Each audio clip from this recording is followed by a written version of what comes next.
오늘은 우리가 추구해야 할 삶이 무엇인가에 대해서 같이 은혜를 나누겠습니다. 창세기에 하나님이 천지를 창조하셨다고 그랬죠. 그리고 하나님이 6일째 사람을 만드셨다고 그랬어요. 사람을 만드실 때 흙으로 사람을 빚으시고 그 코에 생기를 불어 넣으셨다고 그랬습니다. 그랬더니 사람이 생명이 되었다. 그 말은 사는 영이 됐다는 거예요. 영적인 존재가 됐다는 거죠. 우리가 짐승과 인간이 같지 않습니다. 이 세상에 있는 많은 어떤 사상들은 짐승과 인간은 똑같다 이렇게 말을 하는 사람들이 있는데 어떻게 우리 인간이 같을 수 있어요? 전혀 다른 존재로 하나님이 창조하신 거예요. 그 차이점이 뭐냐? 짐승이나 다른 동물에는 영혼이 없는데 우리 인간에는 영혼이 있다는 거예요. 영혼이 있어서 하나님을 찾게 되고, 그러니까 원시인들의 특징을 보면 어느 곳에 머물렀든지 신을 찾은 흔적이 있다는 거예요. 그게 바로 짐승하고 인간하고 다른 점입니다. 하나님이 사람을 만드시고 다스리고 정복하라고 그랬습니다. 다스리라고 그랬어요. 그것은 그냥 마구잡이로 네 마음대로 하라는 그런 뜻이 아니고 관리하라는 뜻이 있습니다. 관리하라는 거예요. 여러분, 관리하려면 어떻게 되죠? 필요한 것들은 빼야 되고, 필요 없는 것들은 빼야 되고, 필요한 것들은 더해야 합니다. 그럼으로써 그걸 지켜가는 거죠. 지켜가는 거예요. 그러니까 우리의 삶도, 우리의 신앙에 하나님이 우리의 삶을 다스리고 정복하라 이 말은 잘 관리해야 된다는 거예요. 우리 안에 필요 없는 것들이 자꾸 들어오면은 이런 것들을 제거하고 빼낼 줄 아는 그런 능력이 있어야 합니다. 그리고 더 필요한 것들은 자꾸 채워 넣을 수 있는 그런 풍성함이 있어야 되겠죠. 가인이 동생을 살해하는 무서운 일이 한 집안에서 벌어지는데 하나님이 가인을 향해서 뭐라고 얘기했어요? 죄의 소원은 내게 있지만 너는 죄를 다스릴지니라 이렇게 말씀했어요. 하나님이 다스리라 그랬습니다. 우리가 죄인이기 때문에 가만 내버려두면 우리 영혼이 잡초가 막 나고 우리 영혼은 하나님으로부터 빗나갈 수밖에 없어요. 죄인이기 때문에. 그래서 죄의 소원은 내게 있지만 매일매일 우리 마음속에서 죄된 소원과 불신앙의 소원이 불일 듯 일어나도 하나님은 말씀하시길 그 죄를 다스리라 이렇게 말씀했습니다. 그러면 그 죄를 다스리는 능력이 뭐냐? 그게 바로 거룩이라고 하는 거예요. 그게 바로 거룩이에요. 그 덴마크의 실존주의 사상가인 죄렌 키엘케고르라는 사람이 있습니다. 이 사람은 우리 인간을 하나님 앞에 선 단독자라 이렇게 얘기해요. 그렇습니다. 이 시간에 우리가 여러 사람들이 여기 앉아서 하나님을 예배하지만 여러분 하나님이 각각 여러분의 예배를 받으시기를 기뻐하시는 분이십니다. 내 예배를 하나님께서 각각 받으신다는 거예요. 우리는 하나님 앞에 단독자로 이 시간 여기 이 자리에 있는 사람들입니다. 근데 이 키엘케고르가 젊은 시절에 그 집에 옆에 사창가가 있었어요. 그래서 자기 집을 가려면 늘 거기를 지나가야 합니다. 그런데 거기를 지나갈 때마다 거기 있는 그 자매들이 유혹을 합니다. 막 유혹을 하는 거예요. 처음에 눈길도 안 주다가 자기 마음에 눈에 이렇게 드는 여자가 있었는가 봐요. 근데 그 여인이 계속 유혹을 하니까 어느 날 마음이 흔들리기 시작했다고 합니다. 그래서 그 일기장에 키엘케고르 일기장에 이렇게 적었다고 그래요. 마음의 깨끗함, 진정한 깨끗함은 한 가지 목적에 몰두하는 데 있다.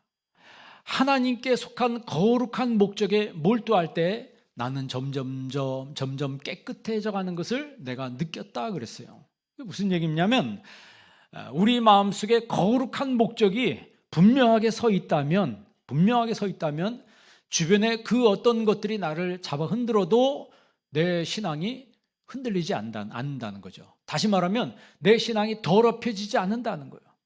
그러니까 한 가지 목적에 우리가 몰두할 수만 있다면, 그러니까 여러분 신앙생활하면요 정말 예수 그리스도의 십자가라고 하는 그 중심에 집중할 수 있어야 합니다. 그 십자가라고 하는 신앙에 집중할 때 우리가 이 땅에 살지만 주변에 있는 것들을 다 쳐내고 가지치기 하고 우리가 순전한 마음으로 하나님을 향해서 나아갈 수가 있는 거예요. 그러니까 하나님께 가까우면은 하나님을 가까이 하면 죄로부터 멀어지는 거예요. 그런데 하나님 멀리하면 죄하고 굉장히 가까워지는 거예요. 죄가 친척처럼 나한테 막 찾아와서 아는 척한다고. 이 모든 것들이 상승작용을 합니다. 내가 거룩을 향해서 가면 그 거룩으로 우리는 견고해지고 죄를 향해서 가면 그 죄로 말미암아 내 삶의 죄가 더 퍼지게 되는 거예요. 그러니까 좋은 것도 안 좋은 것도 우리 사람이라고 하는 것은 가까이 가면 거기서부터 상승작용이 일어나는 거예요. 그런 의미에서 볼 때 여러분 거룩한 삶을 이루는 여러분 되시기를 바랍니다. 거룩이란 말은 순수한 한국말이죠. 거룩이란 말은 순수한 한국말입니다. 한자로 표현하면 성결이라고 해요. 성결. 히브리어는 카도시라고 해요. 카도시란 말은 베어낸다. cut off 또는 분리한다. separate. 그러니까 나와 죄를 분리시키는 거예요. 죄를 자꾸 더러운 것에서부터 나를 분리시키는 거예요. 하나님과 관계없는 것들을 잘라내는 거예요. 그렇게 함으로써 우리가 하나님 앞에 더 가까이 갈 수가 있는 거죠. 그래서 오늘 말씀에 내가 거룩하니 너희도 거룩하라 주님이 이렇게 말씀했어요. 이 말씀은 하나님이 우리를 기계적으로 대하시는 분이 아니라는 거예요. 기계적으로 하나님이 나를 대하시는 게 아니고 나와 하나님과 둘 사이에 공통분모가 있다는 거예요. 그게 뭐냐면 바로 거룩이라고 하는 거죠. 여러분 사람이 친하고 사람이 가까워지는 사람은 그 안에 뭐가 있어요? 서로 공통분모가 있는 거예요. 공통분모가 같아요. 그러니까 그 사람에게 끌리고 대화할 때 기분이 좋고 대화할 때 마음의 위로를 받고 그러니까 그 사람하고 자꾸 만나는 거예요. 이런 것처럼 하나님은 거룩하신 하나님입니다. 그 하나님의 거룩함을 하나님이 우리에게 선물로 부여해 주셨어요. 그래서 우리도 하나님과 그 거룩성이라고 하는 것을 공유할 수가 있어요. 그것을 신학적으로 공유적 속성이라고 했어요. 하나님의 속성의 비공유적 속성, 하나님의 전지성, 전능성, 우리가 그런 건 가질 수가 없습니다. 그러나 하나님의 그 품성을 우리에게 같이 공유하도록 허락하셨는데 그게 뭐냐면 거룩성이라고 하는 거예요. 사랑 같은 거, 우리가 겸손 같은 그 좋은 품성들을 하나님이 우리 인간에게 부여해 주셨어요. 그래서 우리가 주님을 믿고 주님을 섬기면서 나아갈 때 나도 모르는 사이에 하나님의 그 품성이 내 안에서 이루어지는 거예요. 하나님의 품성이 내 안에 이루어질 때 하나님과 우리가 공통분모가 생기니까 하나님과 대화가 시작되는 거예요. 하나님과 말하기를 시작하는 거예요. 내가 하나님께 말하면 하나님 들으시는 것 같고 내가 하나님 앞에 찬양하면 하나님 내 찬양을 들으시는 것 같고 들으시는 것 같고가 아니고 들으시는 것이죠. 내가 주님에서 봉사하면 하나님 다 보시는 것 같고 하나님이 보시는 거예요. 그래서 우리가 하나님 앞에 내 몸을 하나님 앞에 제물로도 드리는 거예요. 로마서 12장 1절에 그랬잖아요. 너희 몸을 하나님이 기뻐하시는 거룩한 산 제물로 드리라. 이는 너희에 드릴 영적 예배니라 그랬어요. 너희에 드릴 영적 예배가 뭐냐? 로기코스 라트레이아라고 했어요. 라트레이아란 말은 그 프로스퀴네오라고 하는 예배는 영적인 예배를 말하고 라트레이아라고 하는 그 예배는 의식이 있는 예배, 세레모니로서의 예배라는 거예요. 그러니까 여러분들 우리가 여기서 이렇게 주님 앞에 나와 예배하는 이 예배는 세레모니로서의 예배예요. 그러니까 미국권에 가보면 그 예배를 서비스라고 합니다. 서비스라고 써요. 근데 우리가 진정으로 마음으로 드리는 예배는 월십이라고 그러죠. 월십이라고 하는. 그러니까 오늘 여기서 로마서 12장 1절의 이 예배는 서비스로서의 그 예배를 의미하는 거예요. 그러니까 하나님 앞에 보여지는 거예요. 나를 보여지는 거예요. 너희 몸을 하나님이 기뻐하시는 산 제물로 드려라. 그러니까 이 성경이 기록될 당시에 또 그 이전에 이방의 제사는 신이 분노할까 봐 무서워서 제사를 하는 거였어요. 신이 분노할까 봐 무서워가지고 그 소를 드리고 양을 드리고 막 거기다 인신희생까지 그것도 성이 안 차니까 하나님이 우리와 똑같은 사람을 드리면 자기들의 신이 노를 멈출 줄 알고 이 사람을 갖다가 자기들의 신한테 죽여서 바치는, 산채로 또 바치는 이런 일들을 행했습니다. 그러나 기독교에서의 예배는 그런 예배가 아니고 하나님을 기쁘시게 하는 예배죠. 하나님을 기쁘시게 하는. 그러니까 방향이 다른 거예요. 그들은 무서워서 신이 분노할까 봐 떨면서 우리한테 진노하지 말아달라고 제물을 바치는 거고, 신앙 안에서 드리는 제사 영적인 예배는 하나님을 기쁘시게 하기 위해서 예배를 하는 거예요. 그러면 내가 하나님을 기쁘시게 하기 위해서 예배할 때 우리의 중심이 어떠해야 되냐? 바로 거룩함이 있어야 된다는 거예요. 내 안에 하나님과 관계없는 것들을 이 시간 다 토해내고 잘라내고 여러분 거룩함으로 여러분 마음을 채울 수 있기를 바랍니다. 오늘 베드로전서 1장 13절 한번 읽어볼래요? 13절 다 같이 읽습니다. 그러므로 너희 마음의 허리를 동이고 근신하여 예수 그리스도께서 나타나실 때 너희에게 가져다 주실 은혜를 온전히 바랄지어다. 아멘. 예수님의 은혜를 온전히 바랄지어다. 그 주님의 은혜와 거룩함이라고 하는 것은 굉장히 친척 관계예요. 너무너무 가까운 거죠. 그죠? 그러니까 내가 하나님의 은혜를 흠뻑 받은 사람은 내 삶이 나도 모르게 자꾸 거룩해지는 거예요. 여러분 은혜 충만하게 받았는데 누가 와서 이상한 얘기하면 들려요, 안 들려요? 안 들려요. 그런 소리가 듣기 싫어요. 근데 은혜 충만하면 자꾸 말씀 듣고 싶고 찬송 부르고 싶고 그러잖아요. 하나님의 은혜를 온전히 바랄지어다. 그러려면 어떻게 돼요? 너희 마음의 허리를 동이라 그랬어요. 여러분 마음의 허리를 동이라고 하는 것은 영적으로 무장하라는 얘기예요. 준비하라는 얘기입니다. 반대로 허리를 풀면 어떻게 돼요?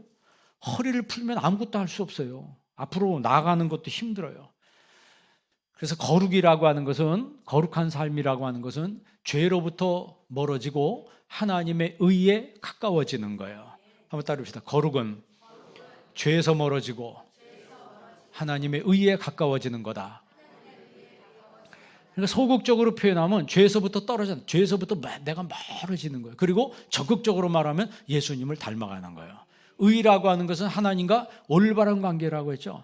그러니까 여러분 우리가 매일매일 신앙생활하면서 또 직장에서 학교에서 사회에서 내가 생활할 때 하나님과 올바른 관계를 위해서 그것 때문에 내가 하나님 앞에 무릎 꿇고 기도하고 그런 거룩한 삶을 이어가는, 그것이 바로 하나님이 기뻐하는 삶이라고 하는 거예요.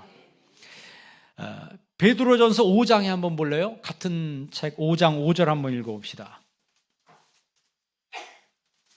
그럼 하나님이 이 어떤 사람에게 은혜를 주시느냐? 베드로전서 5장 5절 다 같이 한번 읽습니다. 젊은 자들아 이와 같이 장로들에게 순종하고 다 서로 겸손으로 허리를 동이라. 하나님은 교만한 자를 대적하시되 겸손한 자들에게는 은혜를 주시느니라. 아멘. 서로 겸손으로 허리를 동이라. 베드로전서 1장 13절에는 마음의 허리를 동이라. 그런데 그 마음의 허리를 동이는 방법이 겸손으로 허리를 동이라는 거예요. 그리고 겸손한 자에게는 뭘 주신다? 은혜를 주신다 그랬습니다. 그러니까 우리가 뭔가 열심히 하려면 허리띠를 졸라매야죠. 그렇죠? 허리띠를 졸라매야 돼요. 우리 마음도 그렇습니다. 내가 하나님 앞에 거룩함으로 나아가려면 먼저 마음의 허리띠를 겸손함으로 동여매야 합니다. 거룩한 사람의 예배에는 겸손함이 있어요. 거룩한 사람의 예배에는 겸손함이 있습니다. 겸손한 사람은 말씀을 들을 때도 나에게 주신 말씀으로 겸손하게 듣습니다. 5장 6절 한번 읽어볼래요? 그 다음 9절 5장 6절 다 같이 읽습니다. 그러므로 하나님의 능하신 손 아래에서 겸손하라. 때가 되면 너희를 높이시리라. 아멘. 하나님의 능하신 그 능력 있는 하나님의 손 아래에서 겸손하십시오. 그러면 때가 되면 하나님 너를 뭐 하신다?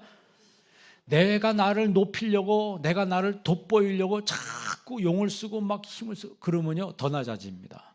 그런데 하나님 앞에 마음의 허리를 동이고 겸손으로 허리를 동이고 하나님 앞에 무릎 꿇고 나아가면 하나님 그 사람 높여주신다는 거예요. 여러분 이 사회에서 생활할 때 여러분 삶이 더 풍성해지기를 바랍니다. 정말 마음의 허리를 동이고 여러분 믿음으로 나아갈 때 하나님께서 여러분과 여러분 자녀의 삶을 높여주시기를 바랍니다. 이런 축복을 받고 우리가 간증할 수 있는 사람이 되어야 되지 않겠어요? 그래서 오늘 1장 13절 본문에 베드로전서 1장 13절에 마음의 허리를 동이고 그 다음 두 번째 뭐하여? 근신하라 그랬습니다. 근신. 이 근신이란 말은 정신을 차린 상태를 말해요. 정신을 차린 상태, 술 취하지 않은 상태. 그러니까 이 헬라 말로는 네포라고 얘기하는데 영어로 소버라고 그러죠. 술 취하지 않은 상태다.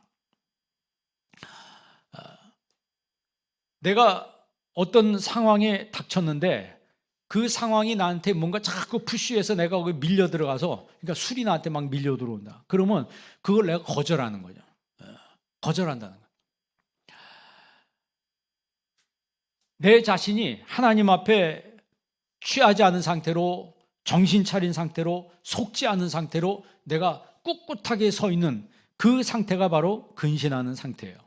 여러분, 데살로니가전서 5장 6절 한번 읽어볼래요? 데살로니가전서 한번 찾아보세요. 데살로니가전서 5장 6절.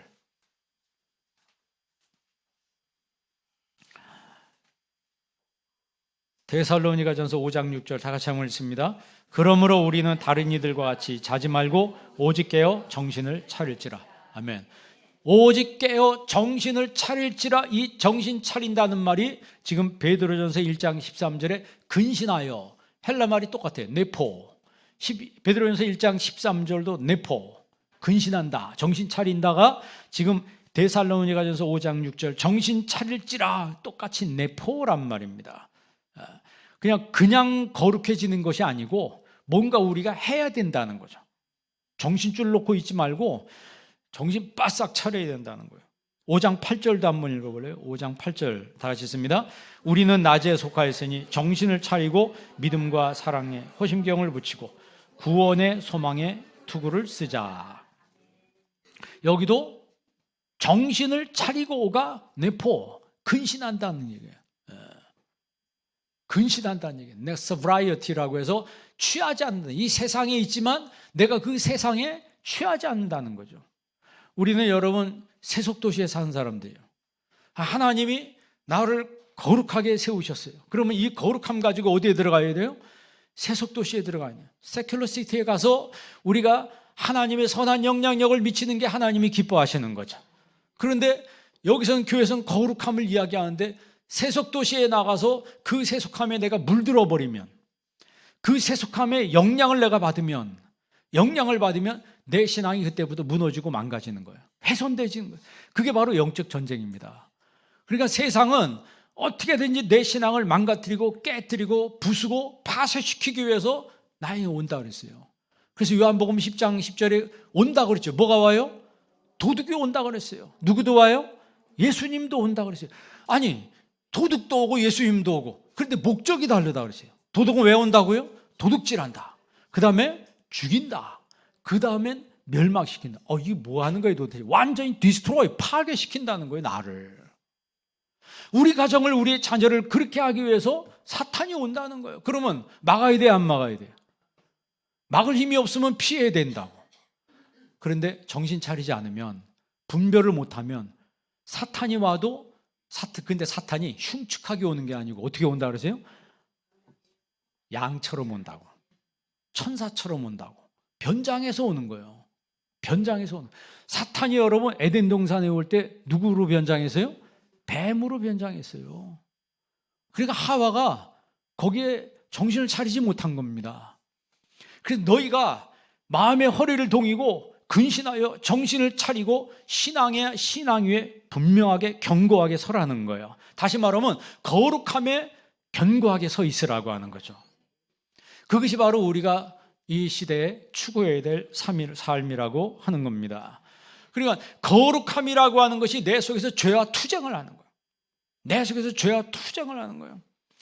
이 거룩함이라고 하는 것은 하나님의 임재를 지속해서 유지시켜주는 능력이며 통로입니다. 하나님의 임재를 지속해서 유지시켜주는 그 통로이며 능력이에요. 그렇기 때문에 어떤 난관이 와도 우리가 하나님의 거룩함 속에 있다면 그 난관을 극복해 나갈 수가 있는 것입니다. 그래서 이 거룩함을 유지하려면 은혜를 받아야 합니다. 여러분, 항상 은혜 받는 여러분 되기를 바랍니다. 그래서 13절에 뭐라 했어요? 마지막에 너희에게 가져다 주실 은혜를 어떻게 바랄지어다? 온전히 바랄지어다. 은혜 받으시기 바랍니다. 옆 사람한테 얘기합시다. 은혜 받읍시다. 은혜가 넘치면 얼마나 좋아요. 가정의 은혜가 넘치고 교회의 은혜가 넘치고 이 사회의 은혜가 넘치고 하면 살만한 세상이 되고 살만한 교회가 되고 살만한 가정이 되지 않겠습니까? 그런데 사탄은 그 꼴을 못 봅니다. 그 꼴을 못 봐요. 그래서 찾아오는 거예요. 초청장도 안 보냈는데 와요. 와가지고 뭐 한다고요? 도둑질해 가는 거예요. 사랑을 도둑질해 가고 관계를 도둑질하고 다 도둑질해 가요. 그리고 거기서 끝나지 않고 죽이고 멸망시킨다는 말은 destroy, 파괴시킨다는 거예요. 우리의 집, 우리의 가정을 완전히 파괴시키고 어떻게 보면 무서운 존재죠. 그렇기 때문에 우리가 뭐 해야 된다? 정신을 차려야 된다는 거예요. 거룩이라고 하는 것이 나 혼자만 뭐 겉으로 표현된 액션이 아닙니다. 어떻게 보면 내 마음의 견고함이에요. 믿음의 믿음의 그 확신의 견고함이에요. 거기에 서 있을 때 우리가 정신 바싹 차리고 정신을 차릴 때 분별을 하게 된다는 거죠. 분별을 하게 된다는 거예요. 너희 마음의 허리를 동이고 근신하여 하나님께서 너에게 가져다 주실 그 은혜를 온전히 바랄지어다 그랬습니다. 그러면 14절 그 다음 구절 한번 읽어볼래요? 거룩하게 하지 못하게 하고 죄짓게 만드는 게 뭐냐? 그게 바로 사욕이라고 하는 거죠. 14절 말씀, 베드로전서 1장 14절 다 같이 한번 읽습니다. 너희가 순종하는 자식처럼 전에 알지 못할 때 따르던 너희 사욕을 본받지 말고. 뭘 본받지 말고? 사욕을 본받지 말고. 이 사욕이란 말은 그 에피투미아라고 그러죠. 충동, 욕망 그런 뜻이에요. 이것은 이 죄성이 우리에게 가져다 주는 하나의 유혹이라고 볼 수 있죠. 그래서 자꾸 그 욕망으로 사단이 우리를 충동합니다. 그래서 죄짓게 만드는 거예요. 이런 것들을 본받지 말고, 본받는다는 말은 같은 모양이 된다는 거죠. 같은 모양이 된다. 담배 핀다고 같이 피지 말라고. 애들이 요즘에 초등학교 아이들이 담배 핀다고 그래요. 걔들이 왜 필까요? 피는 애가 있으니까 피는 거예요. 그런 걸 보지 못하면 안 피는데 주변에 누가 피고 있어요. 그런데 그 피는 게 멋있어 보이는 거예요. 굉장히 어린스러워 보이고. 그러니까 자기도 부모님 몰래 피우기 시작하는 거예요. 신앙생활도 어떻게 보면 흡사합니다. 본받지 말고, 사욕을 본받지 말고. 그 사욕이라고 하는 것은 나를 망가뜨리는 강한 충동이에요. 그것이 이성이든 물질이든 그 어떤 관계든지 그것이 나한테 와서 뭔가 자꾸 보여준다고. 이거 어떠니? 이거 어떠니? 이거 한번 해볼래? 저거 한번 해볼래? 그 보여줄 때 거기에 충동받지 말라는 그런 것들을 본받지 말고. 이제 우리는 거룩함을 향해서 나아가야 될 사람들입니다. 그러니까 나에게 믿음의 확실함과 하나님 나에게 주시는 상이 분명히 있다는 사실을 아는 사람들은 그런 것들을 거절할 줄 아는 능력이 생기는 거야. 그래서 여러분 베드로전서 1장 7절 한번 읽어볼래요? 베드로전서 1장 같은 장이 7절 다 같이 한번 읽습니다. 너희 믿음의 확실함은 불로 연단하여도 없어질 금보다 더 귀하여 예수 그리스도께서 나타나실 때 칭찬과 영광과 존귀를 얻게 할 것이니라. 아멘. 너희 믿음의 확실함은, 그 확실함이 어떻다는 거예요? 불로 연단하여도 없어질 금보다 귀하다. 그 믿음의 확실함이 골드보다 더 가치 있다는 거예요. 그래서 우리 주님 이 땅에 재림하실 때 칭찬과 그 다음에 영광과 존귀가 그 사람에게 주어진다는 거죠. 이 칭찬과 영광과 존귀가 나에게 주어진다는 걸 믿는 사람은 자동적으로 거룩한 삶의 모습으로 나아가게 되는 거죠. 반대로 구원받지 못한 사람은 거룩한 삶에 관심이 없습니다. 관심이 없어요. 자꾸만 남의 허물만 보고 그냥 그런 사람은 그냥 되는 대로 살아가는 거예요. 그러나 우리는 구원받은 사람이고 하나님의 나라가 있는 걸 확신하기 때문에 천국이 있는 것을 아는 사람들이기 때문에 내 마음대로 살면은 안 됩니다. 나 자신을 쳐서 하나님께 복종시켜가면서까지 거룩의 삶을 이어가야 된다는 거죠. 거룩의 삶을 이어가야 된다. 바리새인들이 외식할 때 예수님께서 그들을 단호하게 꾸짖었습니다. 회칠한 무덤이라고 꾸짖었어요. 막 야단쳤습니다. 예수님께서 오히려 간음하다가 붙잡힌 여인은 용서해 주셨어요. 사회적인 눈으로 볼 때는 바리새인들은 정말 의인입니다. 그리고 간음하다 붙잡힌 여인은 당장 돌에 맞아 죽어야 돼요. 그런데 예수님이 보시는 관점은 달랐어요. 오히려 돌에 맞아 죽어야 될 이 여인은 예수님이 용서해 주시고, 그 신앙생활을 잘하는 것처럼 보였던 바리새인들은 예수님께서 위선자라고, 그들에게 회칠한 무덤이라고 예수님께서 큰 소리로 그들을 야단치셨어요. 그 왜 그러냐면 거룩이라고 하는 것이 한쪽에서는 보여주는데 그 거룩이 아니라는 거죠. 근데 한쪽에서는 죄인데 그 마음속에는 자기 죄를 아파하는 그런 모습이 있어요. 그럼 누가 더 거룩에 가까운 거예요? 자기의 죄를 아파하는 사람이 거룩에 가까운 거예요. 자기의 죄를 통회할 줄 아는 사람이 거룩에 가까운 거죠. 나는 거룩한 사람이며, 나는 하루에 성경을 몇 장씩 보며, 나는 하루에 기도를 몇 시간씩 합니다. 그게 이제 현대판 바리새인이 될 수도 있는 거예요. 이제 그렇게 하면서 겸손하면 괜찮은데, 그냥 다니면서 이제 광고하고 다니고. 누가 광고하라고 그랬어요? 자기가 성경 많이 보는 거하고 자기 신앙 좋은 거하고 어떻게 뭔 상관관계가 있어요? 많이 보면 좋죠. 그러나 우리가 신앙생활은 익어가는 겁니다. 성숙해가는 거예요. 성화의 과정, 지금 한 얘기가 다 뭐예요? 거룩이라는 얘기죠. 거룩이라는 얘기예요. 다시 말씀드립니다. 거룩한 삶이라고 하는 것은 죄로부터 분리되고 죄로부터 멀어지고 하나님의 의에 가까워지는 거예요. 이런 삶이 여러분에게 있기를 바랍니다. 예수님께서 제자들을 파송할 때 내가 너희를 보내는 것이 양을 이리 가운데 보내는 것과 같다 그랬어요. 지금도 똑같습니다. 우리는 주님의 양인데 세상의 세속도시에 나가는데 거긴 누가 득실거린다? 늑대들이 득실거린다는 거예요. 늑대들이 득실거린다는 거예요. 그러면 그렇다고 가지 말아야 되냐? 가야 된다는 거예요. 그러면 가는데 혼자 가냐? 아니에요. 주님이 내가 너와 동행해 주신다는 거예요. 동행하신 주님이 나와, 나는 힘이 없지만, 나는 지혜가 없지만 주님이 나와 동행하시기 때문에 우리가 승리할 수가 있는 거예요. 그래서 예수 믿는 사람들은 내 힘으로 사는 사람이 아니고 주님의 힘으로 사는 사람들입니다. 바울이 그런 말을 합니다. 고린도서 5장 10절에 우리가 이 세상에서 음행하는 자나 탐하는 자, 속여 빼앗는 자, 우상 숭배하는 자, 이런 사람들을 도무지 사귀지 말라는 것이 아니니 그리하려면 우리가 이 세상을 떠나야 할지니라 그랬어요. 그렇잖아요. 우리가 만나는 사람은 속이는 사람, 빼앗는 사람, 간음하는 사람, 우상 숭배하는 사람, 별 사람들이 많습니다. 그런 사람하고는 한 명도 안 사귀고 나는 그냥 깨끗한 사람만 사귀겠습니다. 그러면 뭐 해야 된다고요? 이 세상을 빨리 떠나셔야 된다는 거예요. 그 말은 깨끗한 거 보이지만 다 들여다보면 다 비슷비슷하다는 얘기예요.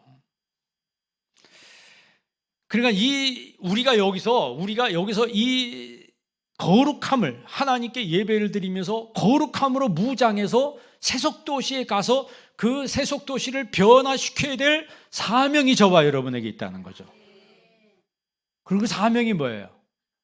우리는 사명하면 너무 부담스러워요. 사명은 너무 여러분, 사명이란 말이 그 사도행전 20장 24절에 그 딱 한 번 나오는 것 같은데, 성경에. 나의 달려갈 길과 주 예수께 받은 사명, 곧 은혜의 복음 증거한 이 사명 감당하기 위해서 내 생명을 조금도 귀한 것으로, 이 사명 감당할 때까지는 내 생명을 조금도 귀한 것으로 여기지 않는다라고 사도 바울이 고백했는데, 그 사명, 그게 뭐예요?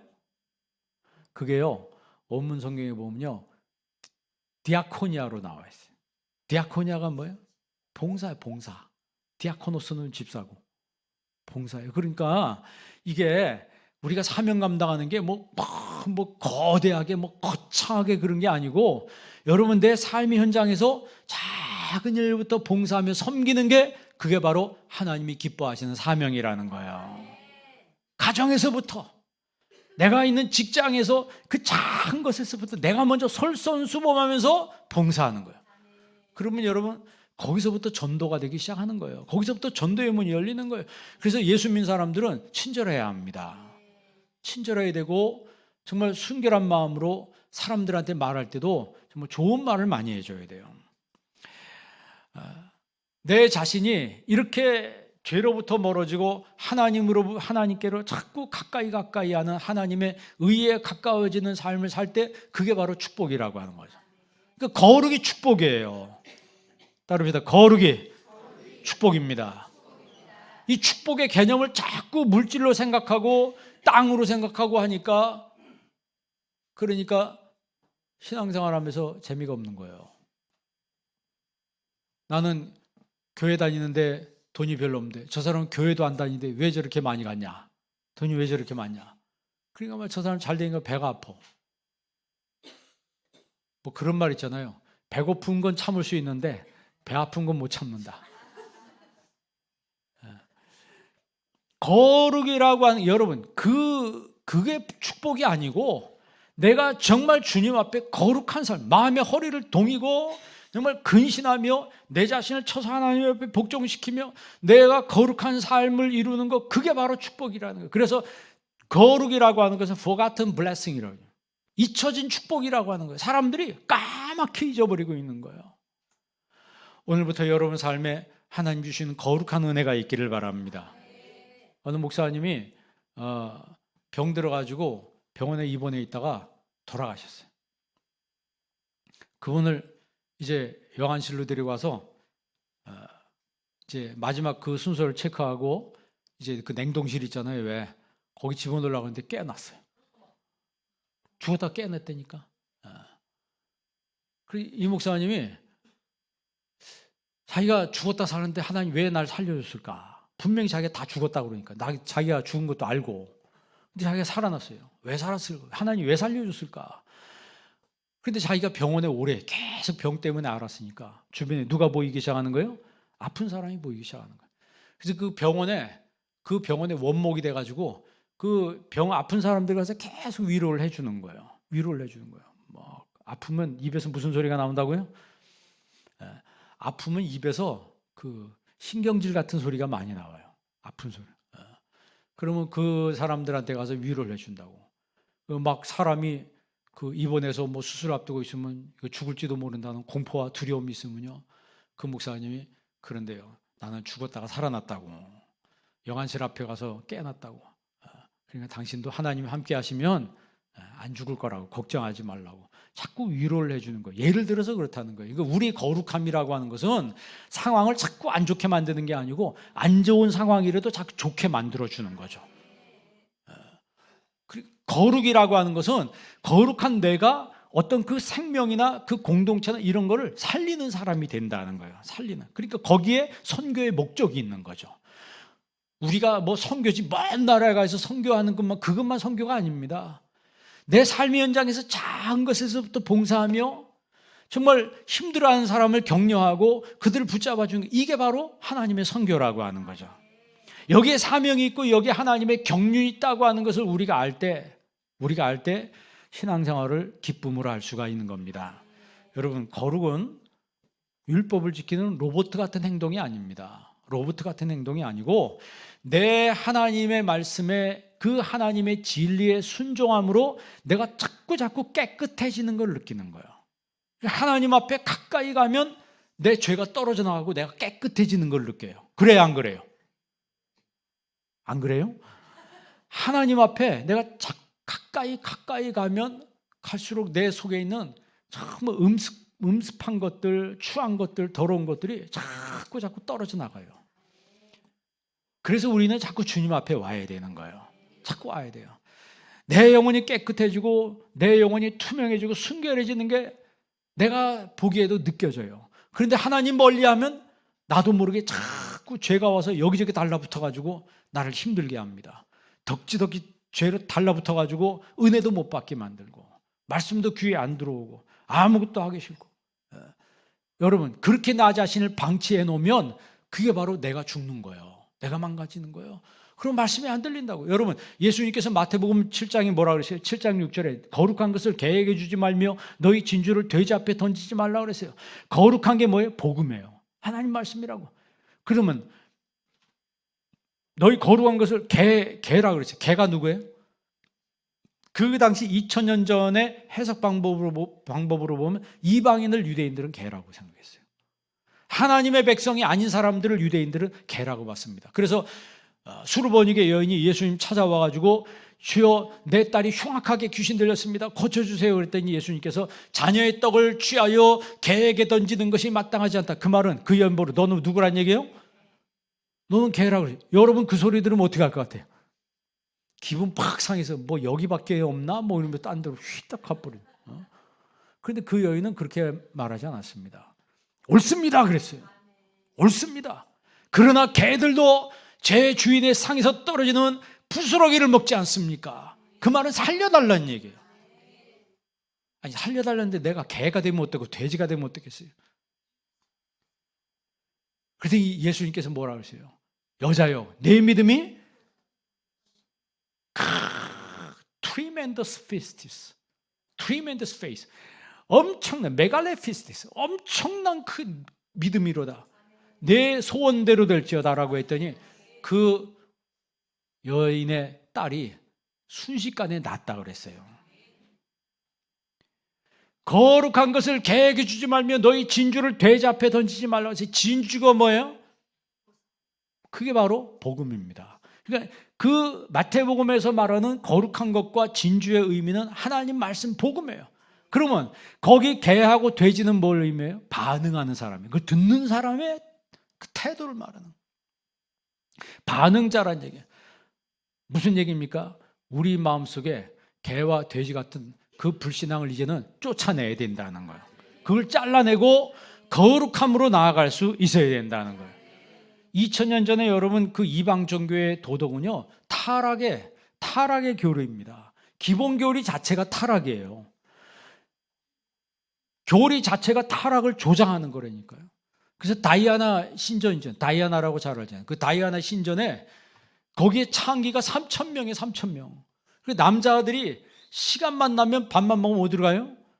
거기로 가는 거예요. 수많은 여자들이 거기서 기다리고 음란한 행위를 하려고 거기서 기다리고 있으니까 그 교리 자체가 타락이에요. 그런데 성경 말씀은 뭐라 그래요? 그런 거를 뭐 하지 말라? 가까이 하지 말고 그런 거 관계를 끊으라는 거예요.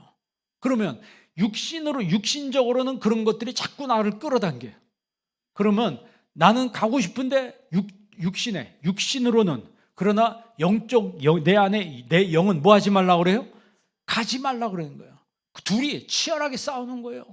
싸우다가 내 영혼이 이기는 사람은 거절을 하는 거예요.